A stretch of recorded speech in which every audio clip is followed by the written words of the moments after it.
முரசு செய்திகளை விரிவாக பார்ப்பதற்கு முன் தலைப்புச் செய்திகளை முதலில் பார்க்கலாம்.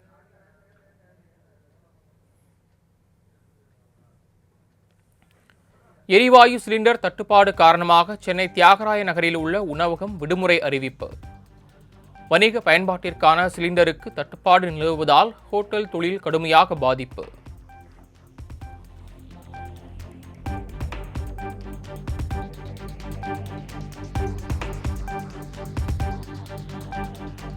தூத்துக்குடியில் உள்ள பாரத் கேஸ் நிறுவனத்திலிருந்து கேரளம், தென் மாவட்டங்களுக்கு அனுப்பப்படும் வணிக பயன்பாட்டிற்கான கேஸ் சிலிண்டர்கள் விநியோகம் முற்றிலுமாக நிறுத்தம்.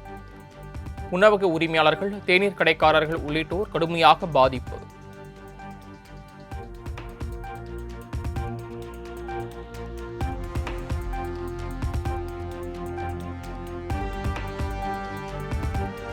உணவக உரிமையாளர்களுக்கு ஏற்பட்டுள்ள எரிவாயு சிலிண்டர் பற்றாக்குறையை நிவர்த்தி செய்ய மத்திய அரசு குழு அமைப்பு. 3 எண்ணெய் நிறுவனங்களை சேர்ந்த உயர் அதிகாரிகளை கொண்ட குழுவை அமைத்து அரசு உத்தரவு.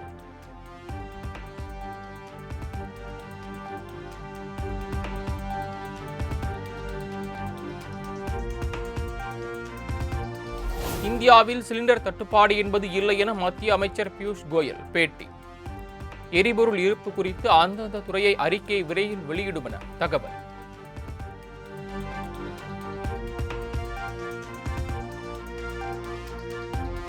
ஹார்முஸ் நீரிணையில் கப்பல்கள் செல்வதை ஈரான் முடக்கியிருப்பதால் மாற்று வழித்தடங்களில் இருந்து எரிவாயு இறக்குமதி செய்யும் இந்தியா 55 விழுக்காட்டிலிருந்து 70% இறக்குமதி அதிகரிக்கப்பட்டிருப்பதாக தகவல்.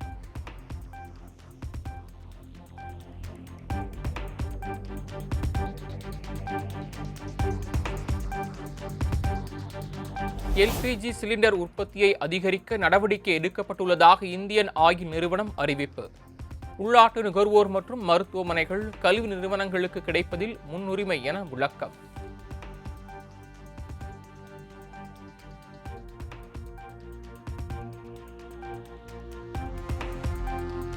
தமிழகத்தில் அடுத்த 20 நாட்களுக்கு தேவையான வீட்டு பயன்பாட்டு சமையல் கேஸ் சிலிண்டர் கையிருப்பு உள்ளது.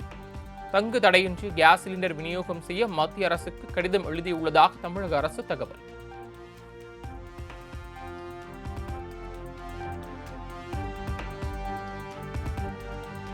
நாடு முழுவதும் சமையல் எரிவாயு தட்டுப்பாடு எதிரொலி. ஹோட்டல் உரிமையாளர்களுடன் தமிழ்நாடு அரசு இன்று ஆலோசனை.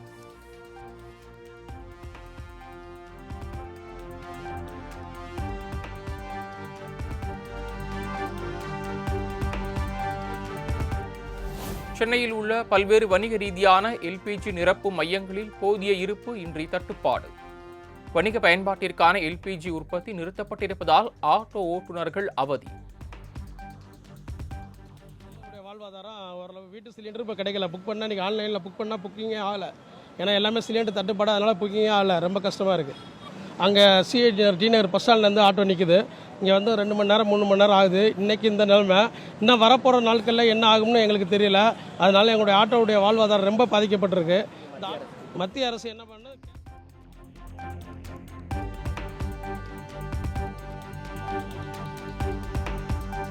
அரசு மருத்துவமனை, சமையல் கூடங்களில் இந்த வாரம் கேஸ் சிலிண்டர் தட்டுப்பாடு இல்லை.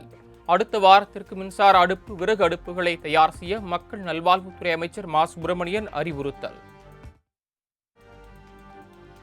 ஏற்பாடாக எலக்ட்ரிக்கல் ஸ்டவ், அதேபோல் அந்த கட்டை அடுப்புகள் போன்றவற்றை தயார் நிலையில் வைத்துக் கொள்ள வேண்டும் என்று அறிவுறுத்தப்பட்டிருக்கிறது.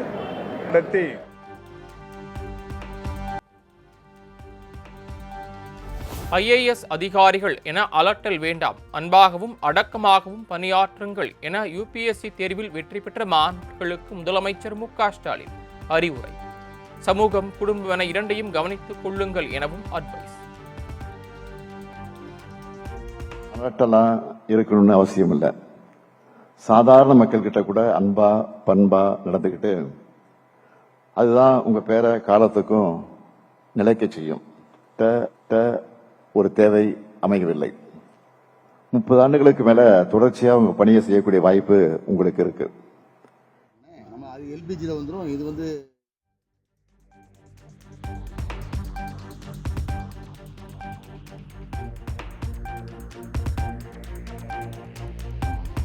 அகில இந்திய குடிமைப் பணி தேர்வில் தமிழகத்தை சேர்ந்த வெற்றியாளர்களுக்கு பாராட்டு விழா. நான் முதல்வன் திட்டத்தில் படித்து வெற்றி பெற்ற 56 பேருக்கு முதலமைச்சர் மு.க.ஸ்டாலின் பாராட்டு. அடுத்ததாக செஷான் அவர்களை அன்புடன் அழைக்கின்றோம். ரித்திக் அவர்களை அழைக்கின்றோம். அருண் பாண்டியன் அவர்களை அழைக்கின்றோம். முத்து அரசி அவர்களை அழைக்கின்றோம். இந்துமதி அவர்களை அழைக்கின்றோம்.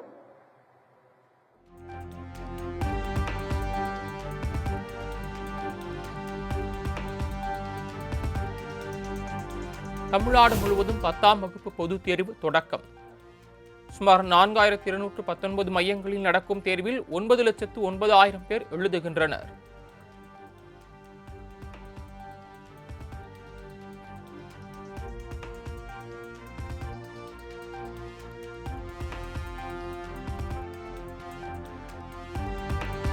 சென்னை ராயபுரம் செயின்ட் பீட்டர்ஸ் மேல்நிலைப் பள்ளியில் 10ஆம் வகுப்பு பொதுத் தேர்வு மையத்தை ஆய்வு செய்த அமைச்சர் அன்பில் மகேஷ் தேர்வு மையங்களில் மேற்கொள்ளப்பட்டுள்ள ஏற்பாடுகள் குறித்து கேட்டறிந்தார்.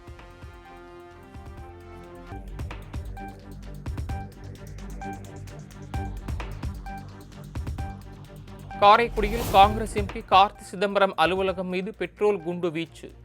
அலுவலகத்தில் கண்காணிப்பு கேமரா இல்லாததால் அருகில் உள்ள கேமராக்களை ஆய்வு செய்து காவல்துறை விசாரணை.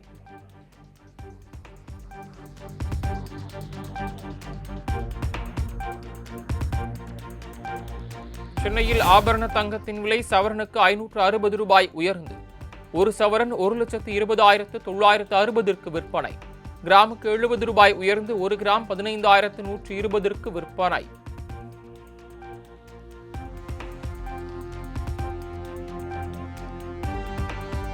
தமிழ்நாட்டில் நெருங்கும் சட்டமன்ற தேர்தல். மதுரையை தொடர்ந்து திருச்சிக்கு இன்று வருகிறார் பிரதமர் மோடி.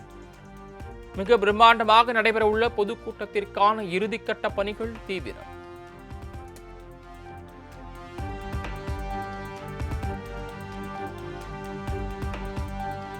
பிரதமர் மோடியின் வருகையினையொட்டி திருச்சியில் இன்று ட்ரோன் பறக்க தடை. எச்சரிக்கையை மீறி ஆளில்லா விமானங்களை இயக்கினால் கடும் நடவடிக்கை பாயும் என மாவட்ட நிர்வாகம் எச்சரிக்கை.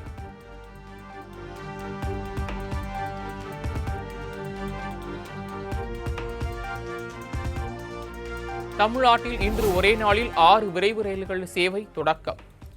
திருச்சியில் நடைபெறும் விழாவில் காணொலி வாயிலாக சேவையை தொடங்கி வைக்கிறார் பிரதமர்.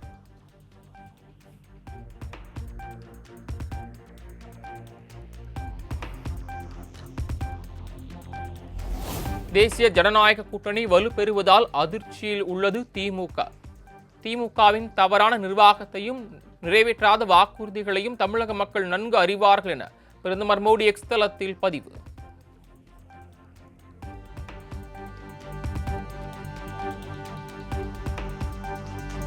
கோவையில் தரமற்ற உணவால் அரசு பள்ளி மாணவர்கள் 43 பேர் மருத்துவமனை படுக்கைகளில் சிகிச்சை பெறும் காட்சியை காண்பதற்கு நெஞ்சம் பதறுகிறது என அதிமுக பொதுச் செயலாளர் எடப்பாடி பழனிசாமி எக்ஸ் தளத்தில் பதிவு. மாணவர்கள் உயிர் விஷயத்தில் எப்படி ஒரு அரசு தொடர்ச்சியாக அலட்சிய போக்கு காட்ட முடியும் என சாடல்.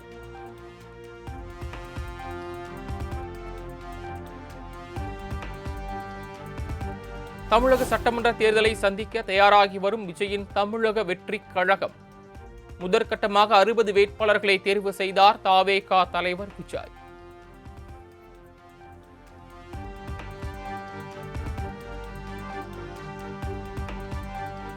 இனி அரசியலை தவிர தனக்கு வேறு ஒன்றும் இல்லை என தவேக தலைவர் விஜய் திட்டவட்டம். எதற்கும் துணிந்து வேலை பாருங்கள் என நேர்காணல் நிகழ்ச்சியில் விஜய் பேச்சு.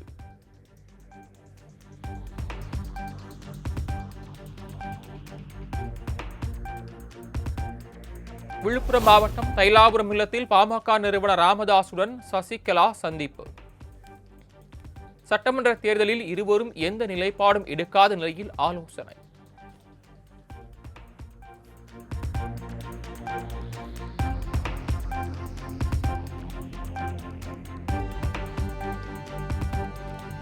வரக்கூடிய சட்டமன்ற தேர்தலில் திமுக கூட்டணியில் மதிமுகவிற்கு 4 தொகுதிகள் மட்டும் ஒதுக்க உள்ளதாக தகவல்.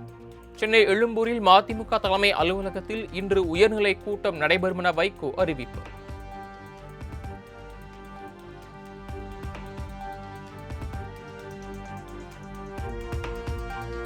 திமுகவுடனான தொகுதி பங்கீடு தொடர்பாக மீண்டும் இன்று பேச்சுவார்த்தை.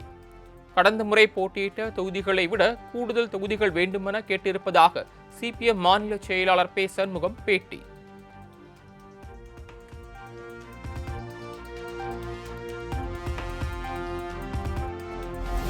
தமிழ்நாட்டில் இருந்து 54 மாதங்கள் பொற்கால நாட்கள். மேற்கு வங்க ஆளுநராக மாற்றப்பட்ட நிலையில் தமிழ்நாடு ஆளுநர் ஆர்.என். ரவி மக்களுக்கு நன்றி அறிக்கை.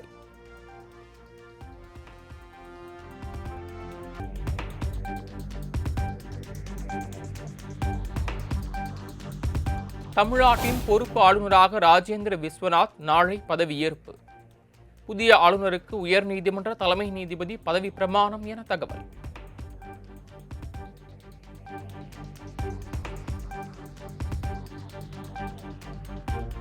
இளநிலை மருத்துவ படிப்புகளுக்கான நீட் தேர்வுக்கு விண்ணப்பிக்க இன்றுடன் அவகாசம் முடிவு. இந்த கல்வியாண்டுக்கான இளநிலை நீட் தேர்வு நாடு முழுவதும் மே 3ஆம் தேதி நடைபெறும் என அறிவிப்பு.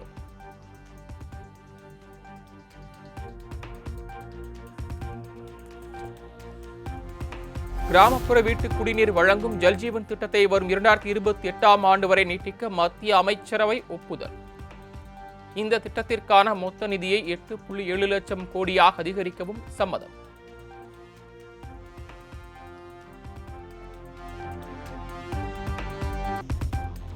இண்டிகோ விமான நிறுவனத்தின் தலைமைச் செயல் அதிகாரி பொறுப்பிலிருந்து பீட்டர் எல்பர்ஸ் விலகல். தனிப்பட்ட காரணங்களுக்காக விலகுவதாக அறிவித்த நிலையில் ராகுல் பாட்டியா தற்காலிக சிஇஓவாக நியமனம்.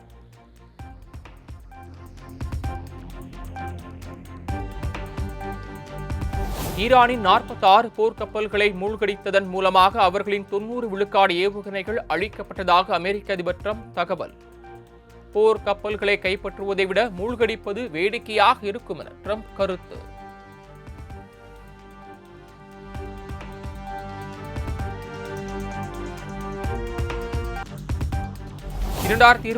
IPL கிரிக்கெட் தொடருக்கான அட்டவணை நாளை வெளியாகும் என தகவல். பல மாநிலங்களில் சட்டமன்ற தேர்தல்கள் நடைபெற உள்ளதால் அட்டவணை 2 கட்டங்களாக வெளியாகும் என தகவல்.